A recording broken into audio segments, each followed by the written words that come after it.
Writing a screenplay is like climbing a mountain blindfolded, and the hardest part is just finding the mountain. That thought comes from Oscar-winning screenwriter Michael Arndt. And today we'll look at his Toy Story 3 script and see what makes it work, including the 6 tentpole moments that he says he has to have in place before he starts writing, including his binoculars metaphor that helped give Toy Story 3 an emotional and memorable ending.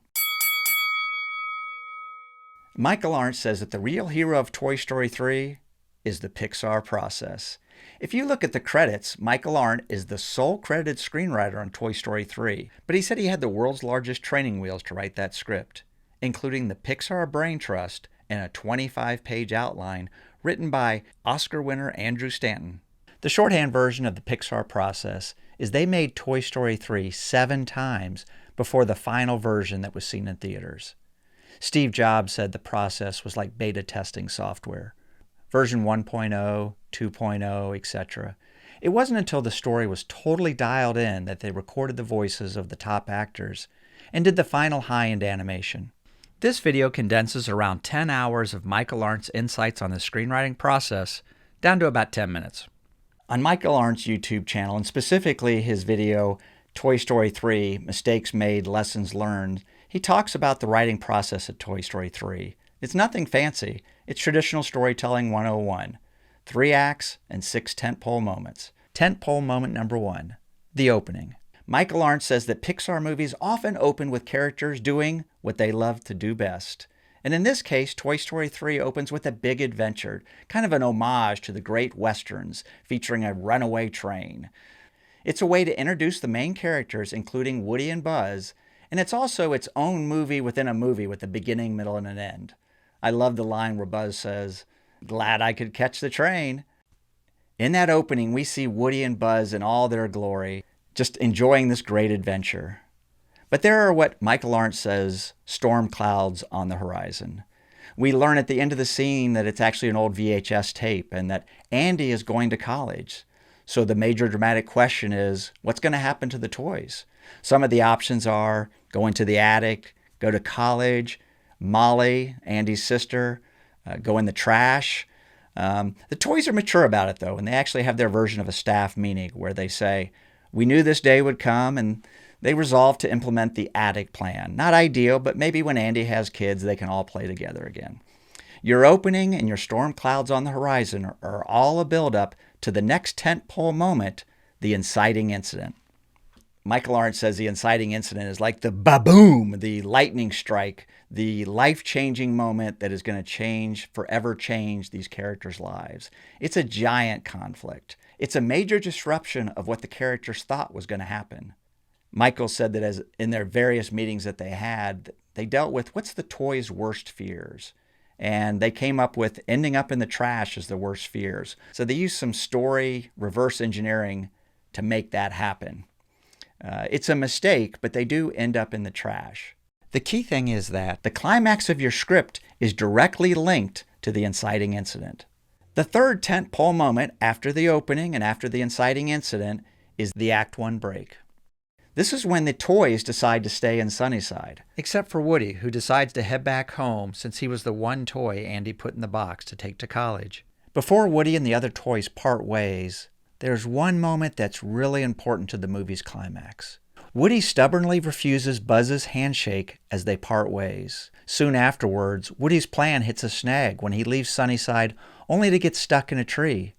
Fortunately, he's rescued by Bonnie, who will play a key part in the ending. Most of Act 2 is set at Sunnyside Daycare, where the toys quickly learn that what they thought was sort of a paradise is really a hellish place. The fourth tentpole moment is the midpoint break, about halfway into the movie. When the toys learn that Andy didn't mean to throw the toys away, it was a big mistake. Their goal is now to get back to Andy's house so they can be put back in the attic. But like the Hotel California, they realize you can check out, but you can never leave. The evil Lotso has reprogrammed Buzz to be his enforcer. The second part of Act 2 is going to become a prison break homage. The whole thing is the toys are trying to get out of there, and actually Woody breaks into the prison, breaks into Sunnyside so he can help them all get out. The fifth tentpole moment is the Act 2 break. Kind of a false death, dark night of the soul, so to speak. It's at the end of Act 2, and Michael Arndt says this is when the internal stakes, the external stakes, and the philosophical stakes, which I'll explain in a minute, when they all end up in a negative state. At the end of Act 2, all hope seems lost. This is when they're barreling towards the inferno at the trash dump. And finally, we come to the sixth tentpole moment, the climax, and learn the meaning of Michael Arndt's flip the binoculars moment. This is what Arndt says are the philosophical stakes. He says that films that simply end with the external stakes, winning the guy or girl, getting the bag of money, crossing the finish line, leave the audience asking, so what? The philosophical stakes are when your hero becomes a better person, or a better toy, or finds a better way. It's the hero's epiphany, and the best epiphanies are universal. Buzz and Woody say their goodbyes. Woody climbs into the box Andy's taking to college, and Buzz in the box going into the attic, along with Woody's other lifelong friends. Then it's the touching goodbye of Andy and his mother. It's okay. I know. It's just... I wish I could always be with you. You will be, Mom. That's the face of an epiphany. Woody has a new vision on how to live his life. Toy Story 3 director Lee Unkrich says that Woody thought all along that he needed to physically be there for Andy.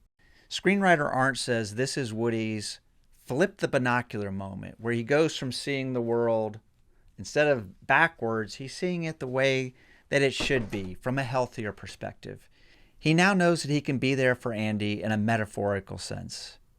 His actions then flip the external stakes, the internal stakes, and the philosophical stakes in the movie. Woody has just seconds to come up with a new plan that not only gives the toys a better life than being stuck in the attic, that's the external stakes, but when Andy passes the toys off to Bonnie, he tells her how special the toys are to him. That's flipping the internal stakes from the end of Act 2 when Lotso said of the toys that they were just a piece of plastic and that their kid didn't care about them anymore. Now that would have been a good ending all by itself, Woody and Andy knowing they've improved the lives of the other toys. But what makes Toy Story 3 an incredibly great ending is there's one more surprise that fills Toy Story 3 with meaning and emotion. Bonnie peeks into the box and sees one last toy. It's Woody. This is a misdirect of sorts because the audience is led to believe that Woody is in the college box sitting in Andy's car. Arndt calls this the hero's kamikaze moment. When the hero is all in, there's no turning back. It's Luke Skywalker turning off the computer as he flies towards the Death Star in Star Wars. He's now trusting the Force with his life, and maybe the rest of the galaxy. The kamikaze moment for Woody was sacrificing going to college with Andy for the greater good. He had gone through the fire with his friends. Now it's the fulfillment of Buzz's words from the beginning of the film when Buzz said, "At least we'll all be together." What makes Toy Story 3 the perfect movie to study from a screenwriting and filmmaking perspective is it's not only a finely tuned 94-minute movie that found a global audience making over $1 billion at the box office and found wide critical success, but it's a movie about something. It's about embracing change. It's about Woody choosing community over individualism, the theme of many great movies, including Casablanca. Arndt says that we all go through life from grade school on, forming deep, meaningful relationships that we think will last forever. But for whatever reason, life takes us in other directions, and many of those best friends forever we'll never see again. Part of maturing is cherishing those people and experiences and moving on. At the end of Toy Story 3, Woody is a long way from when he refused Buzz's handshake earlier in the film, and a long, long way from the selfish and prideful Woody we met at the start of the original Toy Story movie. Toy Story 3 is my favorite Pixar movie and one of the most rewatchable movies ever made. You may not have the Oscar-stacked Pixar brain trust behind your storytelling, but you can study Toy Story 3 and see how these 6 tentpole moments can make your screenwriting and filmmaking better. Now go fight the good fight. So long, partner.